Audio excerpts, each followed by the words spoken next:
everyone. I'm Barbara Hamlee. Every second Friday of the month, it's time for the Another View Roundtable. Our pundits share a variety of thoughts on current events. On today's Roundtable, we talk about immigration and the separation of children and why, despite a court order, families are still apart. What the selection of Supreme Court nominee Brett Kavanaugh might mean to the black community. And why does it keep happening? White folks calling the cops on black folks for simply living. And we'll pay tribute to the people's mayor, Mayor Bill Ward, who sadly passed away this week. All this and more, Another View is next, so stay tuned.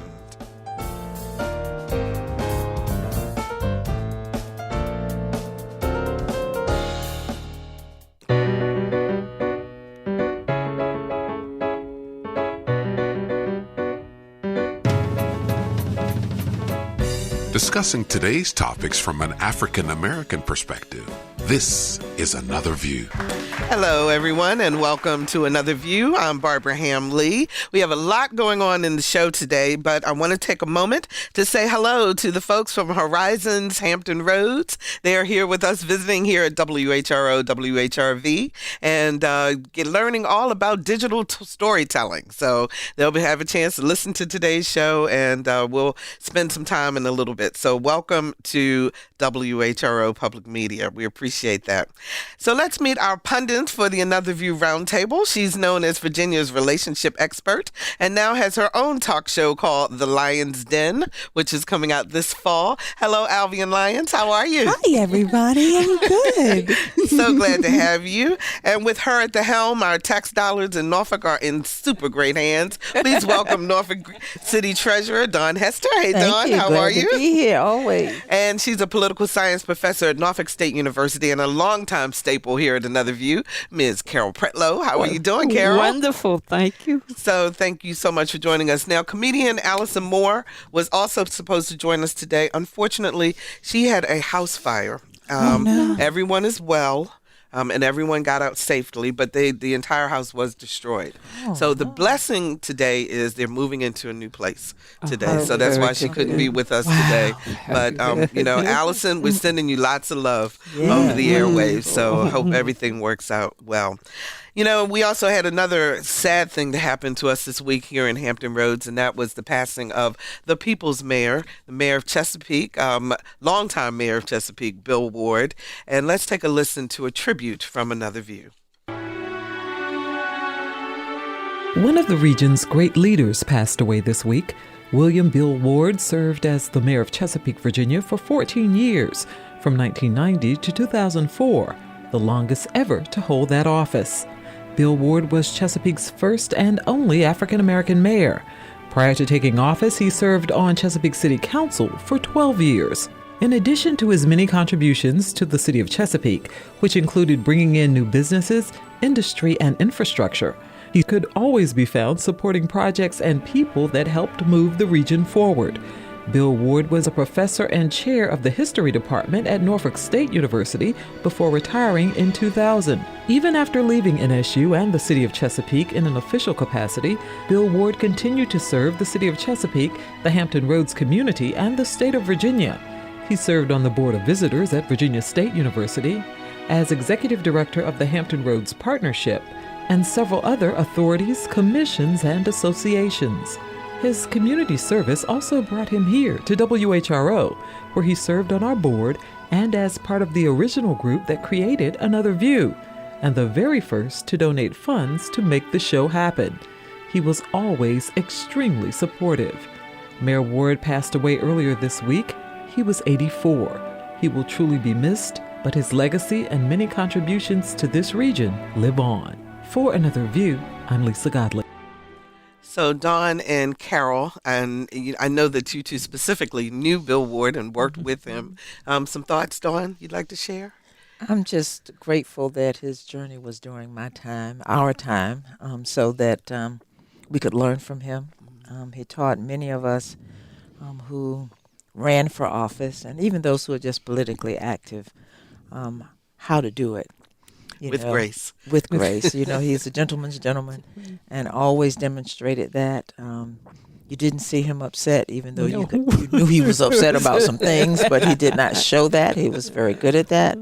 But he was also, he's just a good man, good father, good husband, all those things. But he led in a way that made all of us proud, no matter what your race. Absolutely. And he will be remembered for that. And I just know he had a good journey, a great journey, and did many of the things that he wanted to do in life. And he made a difference in many people's lives. Absolutely. Carol, you work with him at Norfolk State? I worked with him at Norfolk State. And even before I officially became a part of Norfolk State, he was on a show, Wavy TV Pride. And at that time, I was working in Smithfield.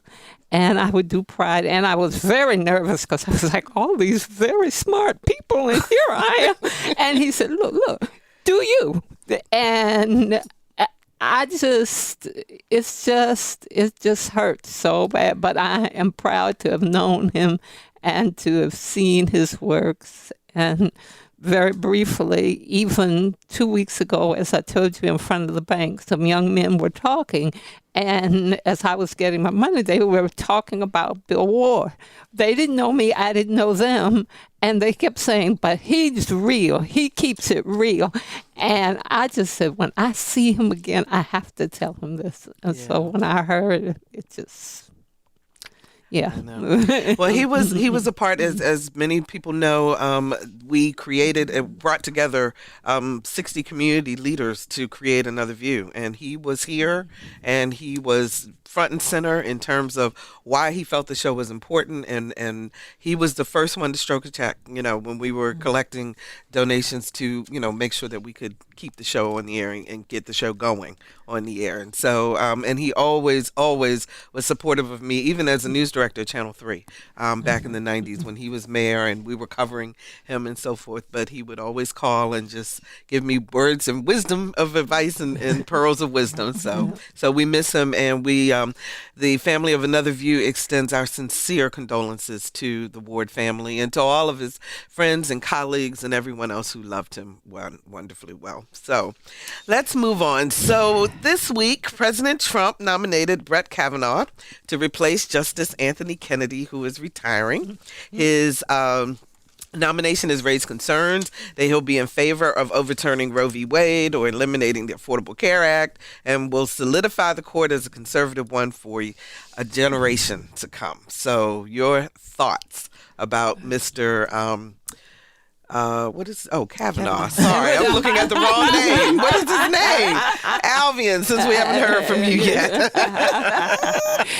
Well, I think it's a very interesting thing in that we have become so polarized as a nation that I'm not 100% sure that it would have mattered who he nominated at this point. And I say that because when trust is so deeply breached between you and the nation, ultimately as a president, we'd like to believe that despite some of our political bents, our positions, that our president cares for all of us, that we all matter, that all lives matter. Okay. And that you can feel that even if we may see trade agreements differently, even if we may see some policy different, even if we may see some budgeting agreements differently, but fundamentally you still believe that you see me as an American and you want my good. If that's a fundamental truth inside of the fabric of our leadership, then the nomination does not necessarily create the kind of fear that our nation is currently experiencing. But because you can only drink from a well, the water from a well that you are pulling from, the well in which our current president has created for us, has made it such that anything that comes out of it for most people is concerning. So I don't know, I cannot go so far as to say legitimately that I have reviewed all of his cases, that I can speak to all of his decision making. There seem to be some bright lights in terms of affirmative action and a couple of other decisions that were made that may speak closer to the middle of our nation.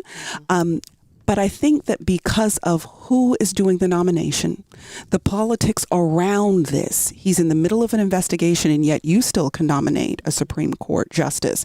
But President Obama couldn't nominate anybody, and we weren't under investigation for anything for that matter. The politics is so dirty in it that it poisons the water of the decision making, I think, almost universally for people who are concerned about their relationship to the president and the president's relationship to them. Carol, why should it matter to us, in particular to the African American community, that about who the Supreme Court justice is? What does it mean? First of all, there are a number of issues that this Supreme Court will be dealing with. We know that, and I picked up the New York Times the day after the nomination, abortion rights. We know religion. In fact, the whole spectrum of interests that society is interested in as a whole. We have voting rights. Voting rights, yes, in South Carolina. And so we're still very, very interested in those things. What really affected me, because I don't want to be partisan here, but usually, as you say, you look at the president. Who is he nominating? What kind of person is this? Mm-hmm. And I remember way back in the day, because I'm older than anybody sitting here,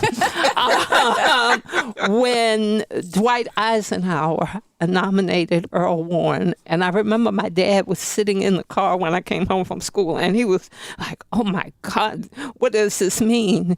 And yet, Earl Warren did an about-face. He was a Republican. He was a conservative in California. Got on the court, Brown versus the Board of Education, and all the decisions that followed.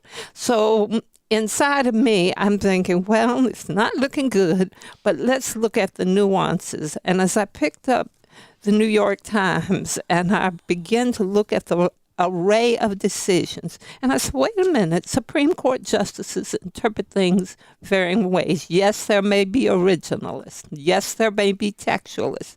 Yes, there are some who are a combination of the two. And so, as Jesse Jackson says, keep hope alive. That's all I can do.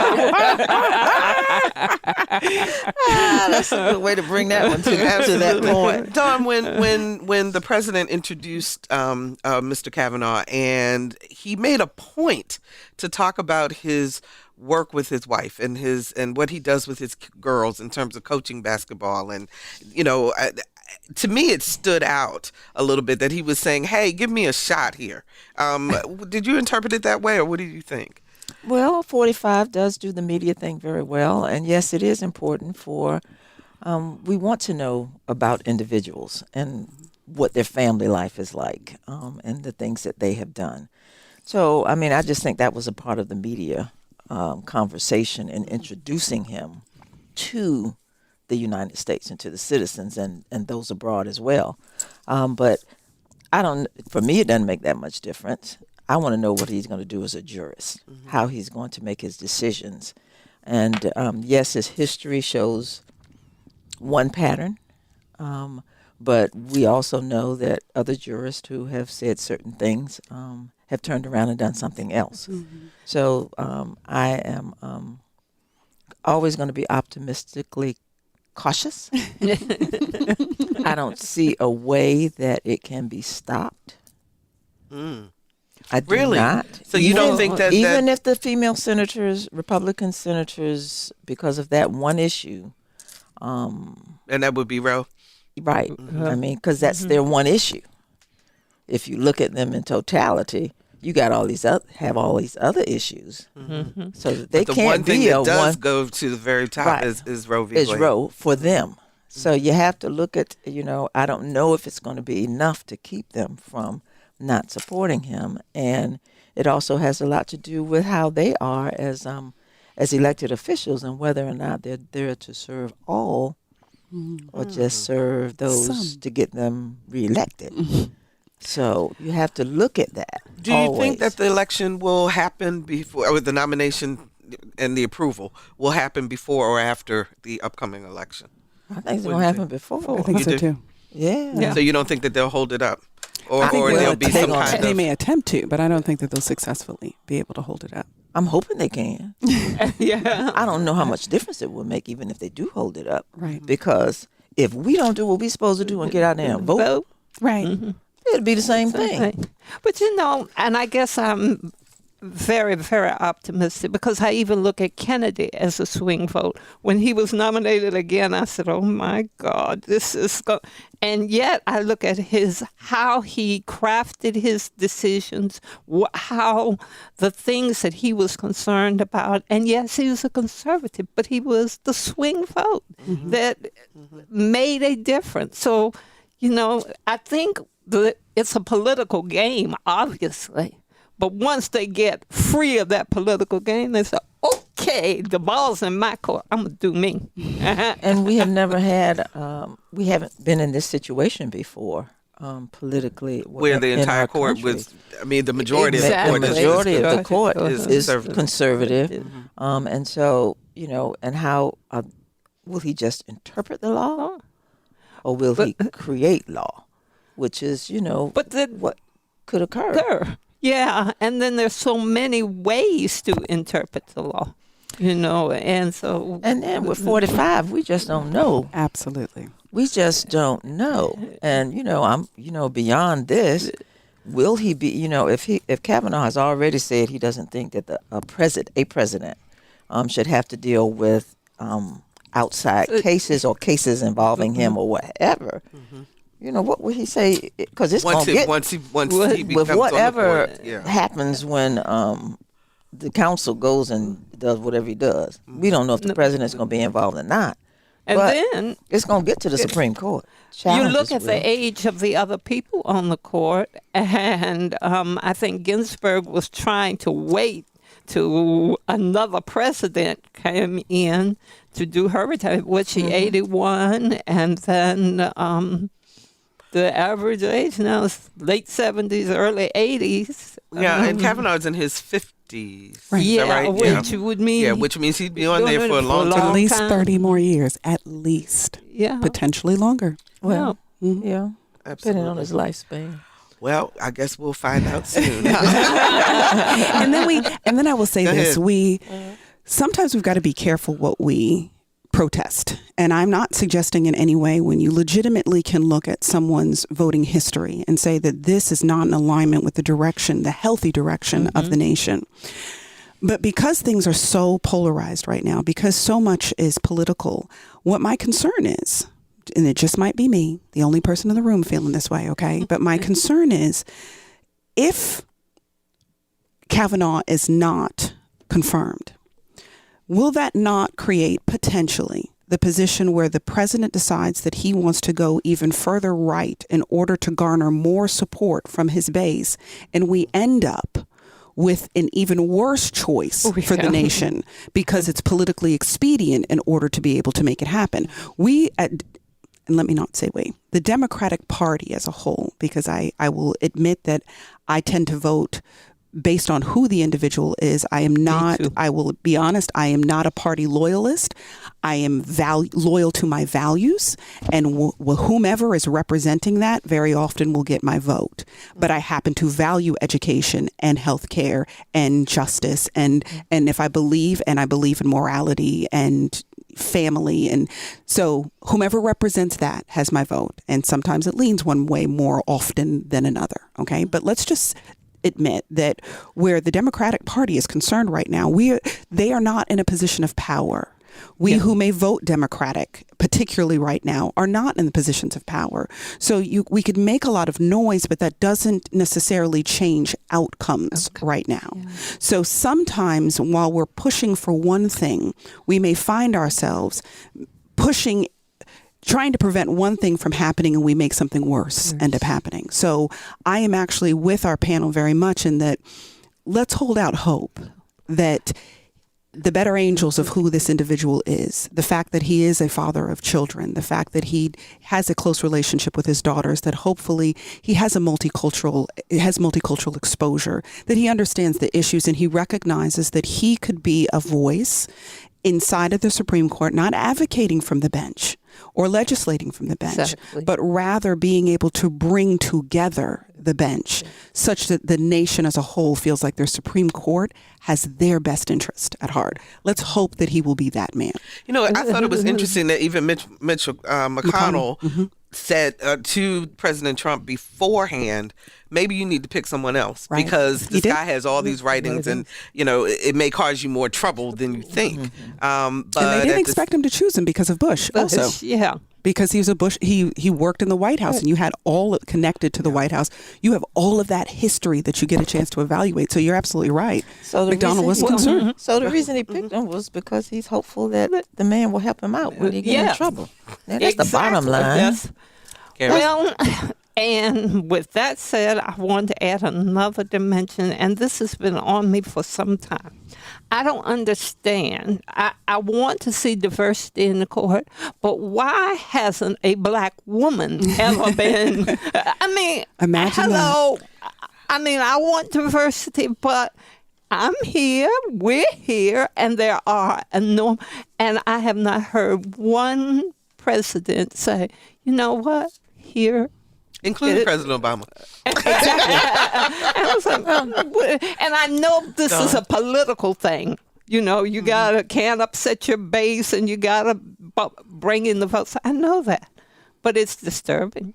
It is very disturbing because we know we have jurists out there that can do the job Absolutely. and do it well, who are serving on the federal benches and all of that right now. Mm-hmm. So we know they exist. But yes, it is all political. Mm-hmm. And when President Obama made his nomination, he tried to make it as cautious and in the middle of a person. Sure did. Yeah. As cautious and in the middle as possible he could find, yes, that could go either way and not knowing.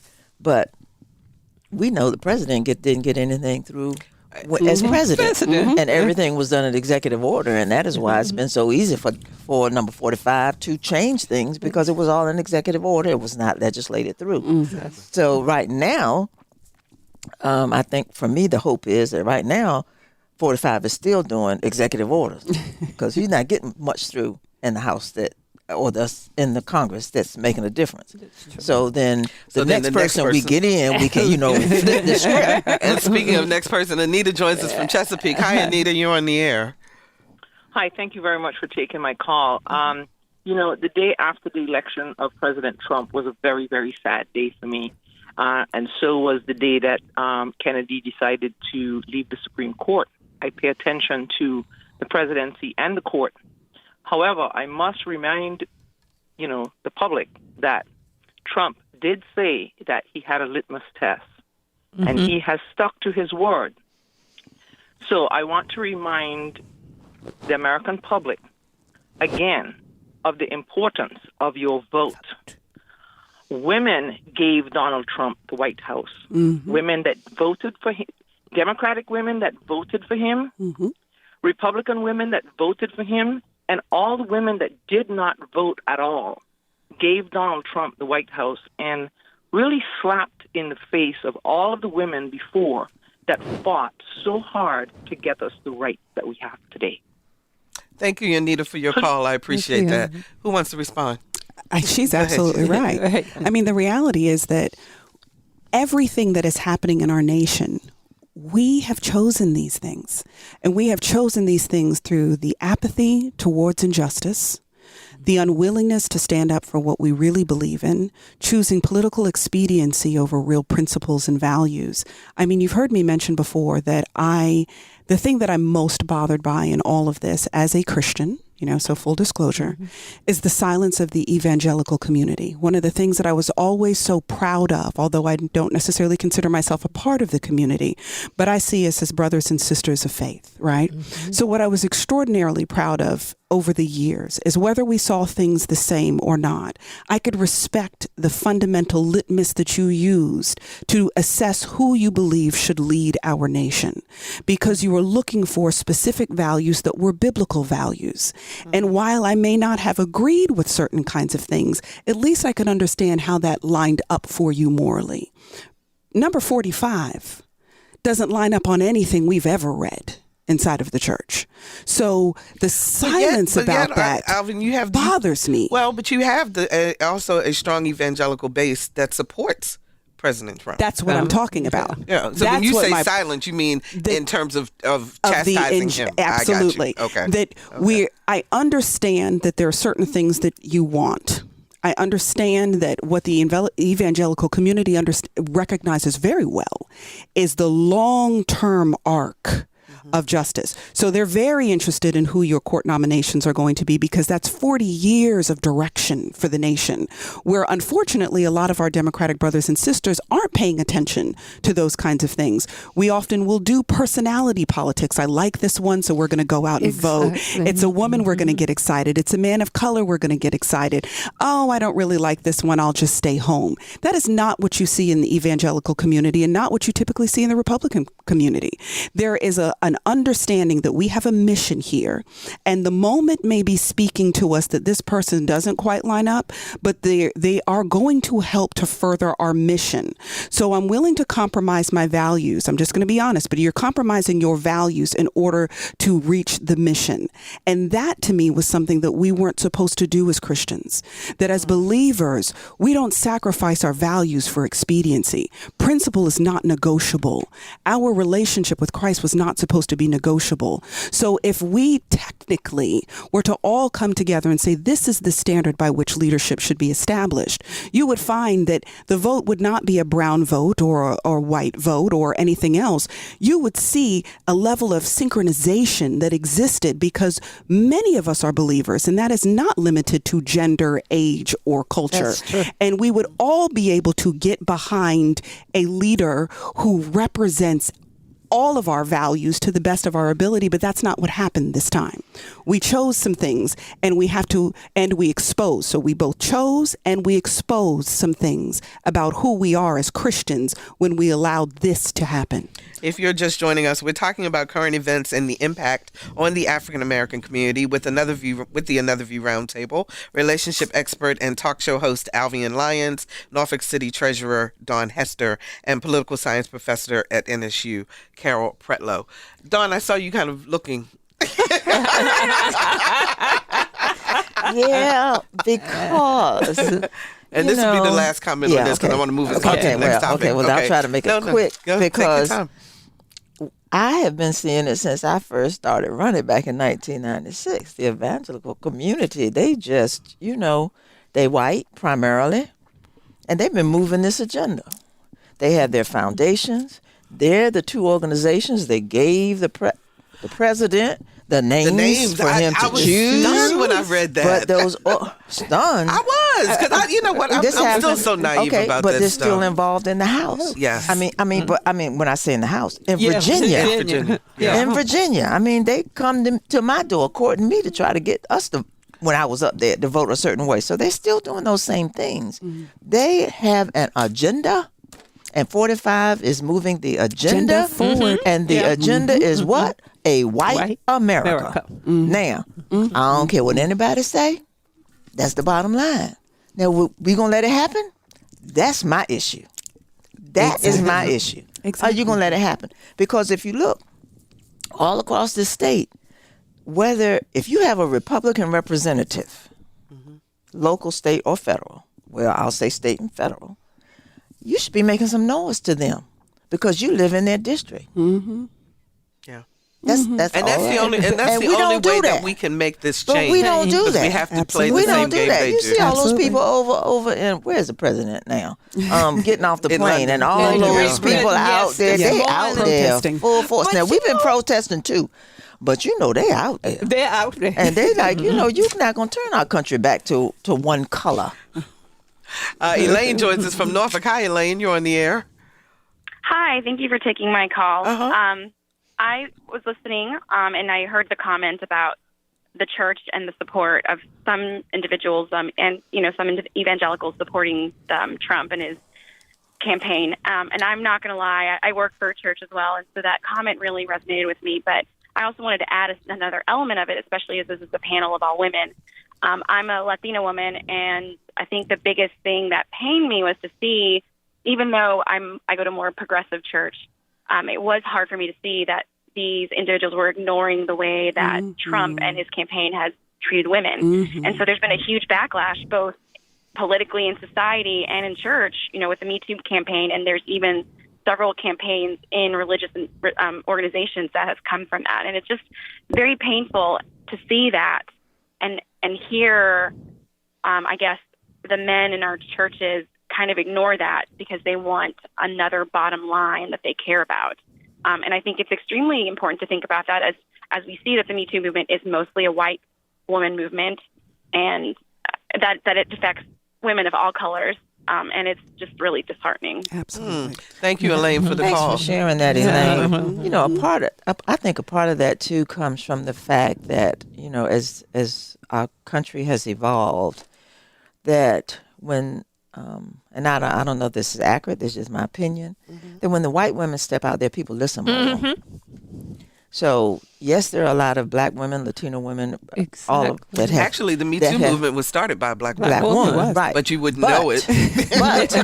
but it escalated, elevated, moved to, I guess, where maybe a difference will be made. But then, if you look at some of the individuals who are in the front of the Me Too movement, there are also women who can take financially are set. We still down here working. We got to have our job. And so we've got to learn how to deal with that internally wherever we're working, where we have to be able to say, don't come to me that way. Yeah. And still keep our job. Yeah. So we, you know, so it's levels of, in the Me Too movement, how we handle it. And actually, this kind of dovetails into our next topic, because when you look at the privilege that some people have in the country, the examples are numerous. Okay, a white student at Yale calls the cops on a black student because she fell asleep in the common area of the dorm. 2 black men in Starbucks arrested in Philadelphia because they were waiting for a colleague for a business meeting. In Ohio, a white neighbor calls the cops on a 12-year-old boy for cutting the grass. In Oregon, an African-American state legislator canvassing in her own district, and a white person called the cops saying she was scoping out the neighborhood for a burglary. Are we that fractured? Yes. That in living day to day, Yes. the cops get called? And what does that do to the psyche of the black community every time the cops are called like that? Carol, let's start with you. You know, and Barbara, you and I have talked about this before, of experiences that I have had here in Norfolk. And people ask me why I wear my ID around my neck. It's because I have been stopped on occasions when I wasn't doing anything and going in stores when all I was doing was passing through. And it does affect you.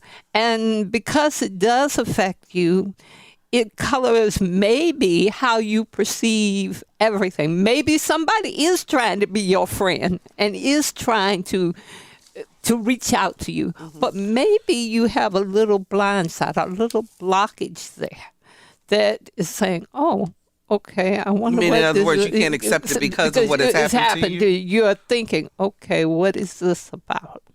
And how am I going to deal with this? I mean, even ordinary things, like, as I told you once, dropping something on the sidewalk and a policeman telling me, oh, lady, didn't you drop something? And I said, no. And he said, go back and get it.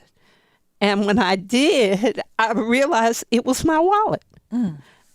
And I went back to him and I said, sir, thank you, but why didn't you just say you dropped? He said, I didn't want you to think I picked it up and took something out of it. I want you to see that it was there. And I applauded him and he gave me a card and told me, you need me in the future. So it's both sides. It's how I perceive people as a black woman and how they perceive me.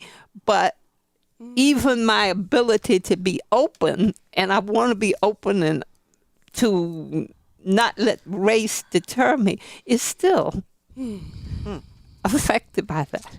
I feel I know our audience can't see us, but you can see the pain in your face when you talk about that. Daun, and then I'm gonna come to you, Alvean. I mean, what do we do to stop this? I mean, because first and foremost, I think that again, how little kids are taught officer friendly. Little white kids are taught that police officers seriously are officer friendly, and little black kids are taught differently about the way that police are and how they are to be treated. As you grow up, then you continue to have the attitude of, I can pick up the phone and call the police because I don't like what I see, and I expect a certain response. I just want to know, how often did it occur before it became a public issue. I think it. So a lot of things I've read said that it's been going on a long time. Yeah. But now, Now because we're able to media. record and the social media part, it is unfortunately a way of life for us as people of color. And so as we begin to grow in positions that cause us to be up there with them. Did I say that so it was understood? Without, I just couldn't figure out another way to say it. To be up there, then when we're at the same socioeconomic level, is that what you're saying? And they don't understand how to deal with us. Yeah. Or what to say to us. When we have those same jobs, if you in that neighborhood and you're trying to go to the pool with your baby, and the president of the homeowners association want to know why you there. I'm just proud that the sister was able to live in the neighborhood. And I just hope some more black people and Hispanic people and Asian people or whatever move into the neighborhood. Let's change the neighborhood. Okay? So that's kind of what my thinking is. You think it's just supposed to be for you? No, nothing is to be exclusive to any race anywhere in the world. And so until that thought becomes the prevalent thought, and then we start talking to each other, we're going to have to keep fighting this one. Well, I think D.L. Hughley was doing an interview just the other day on ABC, and he said the most dangerous place for black people to live is inside the imaginations of white people. He said, we live in a country where we can believe that a woman is trapped in a man's body and support that transition for her. We can believe that a man is trapped in a woman's body and support that transition for him. But we cannot believe that black people are not inherently criminal in this nation. And the thought of that really just, something about that resonated in my heart in a very interesting way, because we live in the same environment where you can have a young white male shoot up 17 people in a school. We know he has a gun and he's arrested. But a young black male can be shot in his back for the thought of perhaps having a gun. So in this scenario, we know for a fact that you have one and you have murdered, slaughtered innocent people. But in this other scenario, just the possibility that you may have one is a good enough reason to kill you 90 minutes after I've just been sworn in as a police officer. 90 minutes. So this is a reality that people of color experience on a regular basis. And yet folks are surprised that we will stand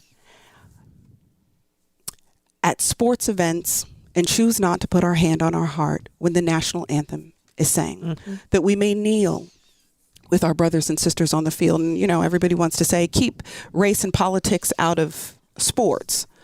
But how is that possible? Okay. So, but even when we go to the national anthem, if you read the third stanza of the national anthem, it recites the joy of killing people of color, indentured servants and slaves, that their blood will be across the land, that they may not be the victors in this battle. That you're asking me to recite. You would never ask a young girl to recite a nursery rhyme that her I'm trying to find a nice way to say it, that her molester taught her when he was violating her. You would never expect her to do that.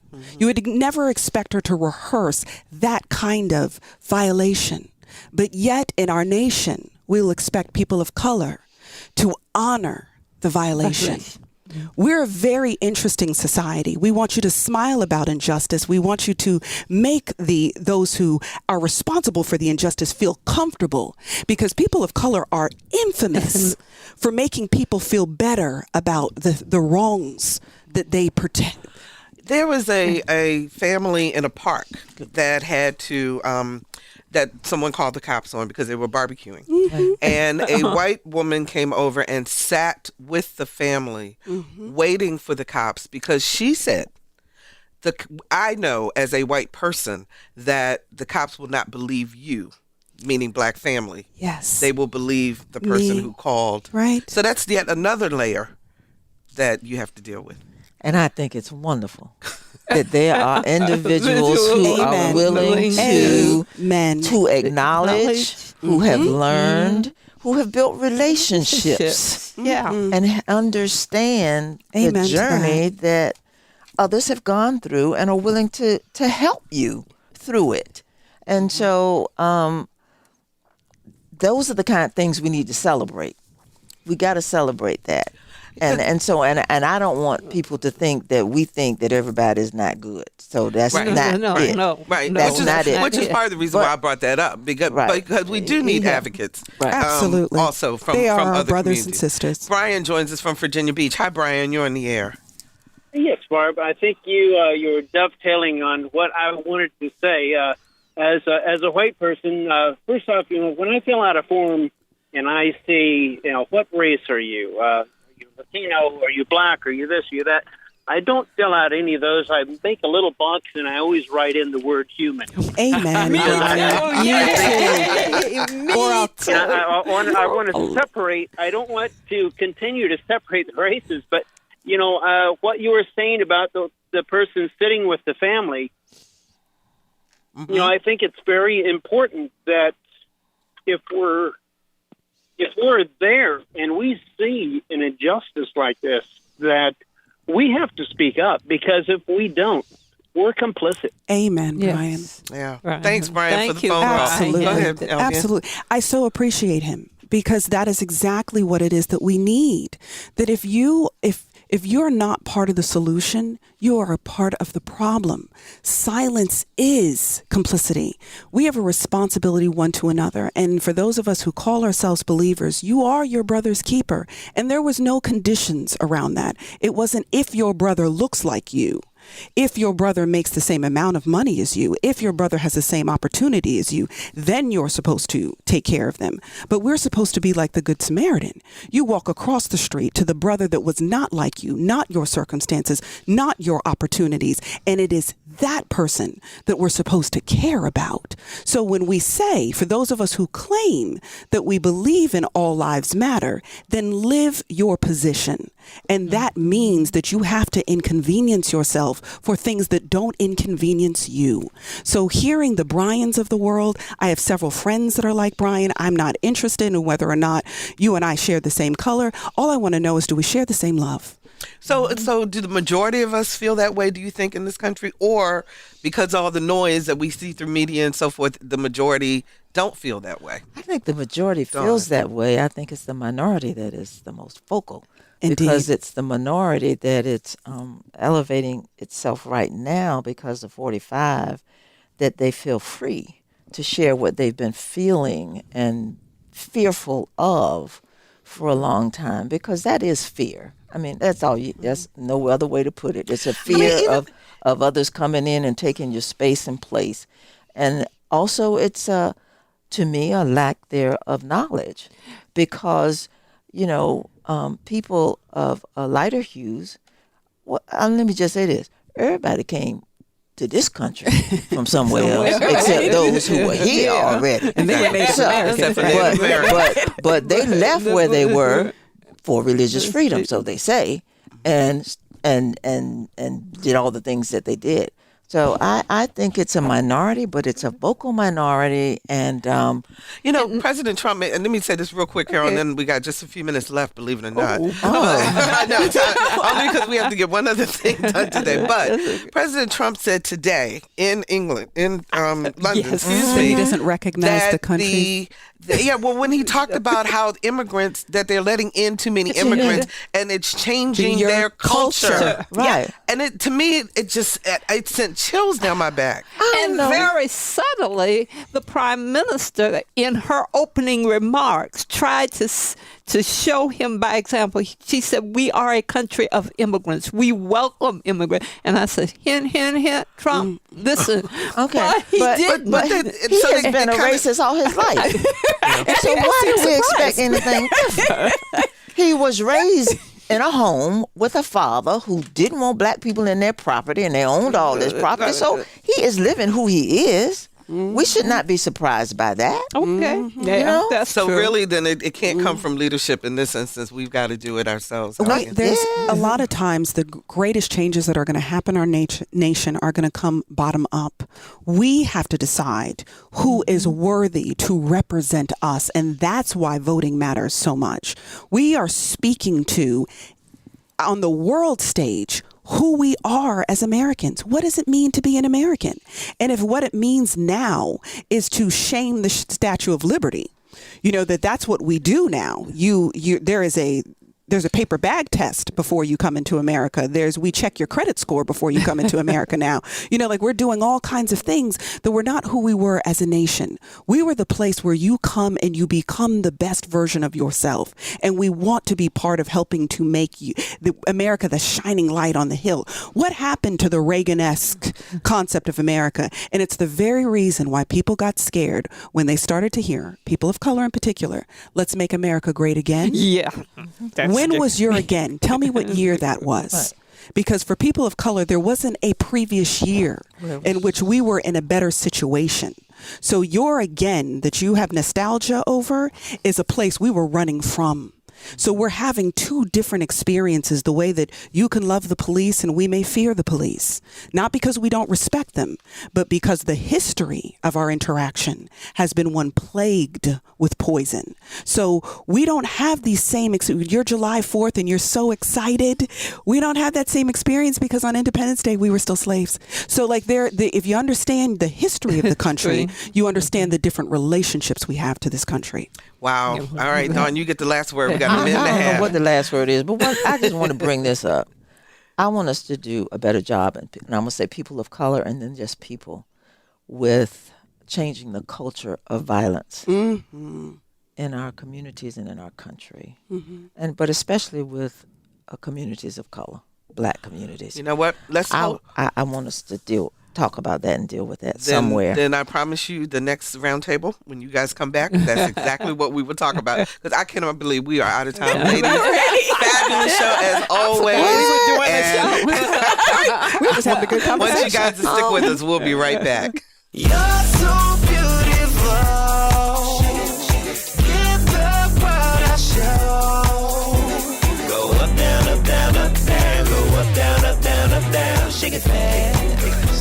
It's yours. What's up, y'all? I'm Jussie Smollett, and I'm chilling always and forever, and you're listening to Another View. I don't care who knows. Go up, down, up, down, up, down. Go up, down, up, down, up, down. Shake it fast. I know normally during our roundtable we talk the entire hour, but we do have a special series that we have going on this month because July is Mental Wellness Month for Minority Mental Health Awareness Month. And all month long, we're bringing you stories that highlight mental illness and the challenges African Americans face in seeking and receiving treatment. In part 2 of our series, producer Lisa Godley looks at 2 conditions often confused and sometimes misdiagnosed. They are depression and bipolar disorder.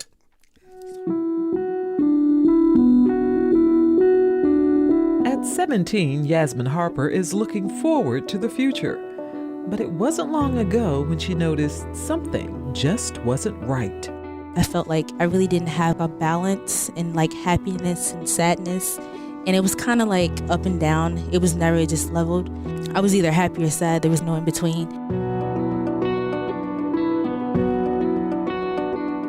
And then it got really bad when I hit about 9th grade. I was sad all the time. My grades started going down drastically. I was getting C's and D's, and I'm an A and B student. I'm an honors student, so that was really out of the blue. And I started acting out. I had more anger in me than usual. I'm not an angry person, so that was like a red light. I'm a very joyful person, I should say. Yasmin says it was a struggle just to convince those around her that she needed help. My mom, she thought maybe it was something I would get over. I went to the counselors. The counselors kind of blamed it and said, "Are you sure you're not on your cycle?" And it was really interesting because we were having depression awareness in the school. Like we had a video and it was saying, if you feel these symptoms, which I was having every symptom that they had, anger, going to sleep, not feeling like doing schoolwork.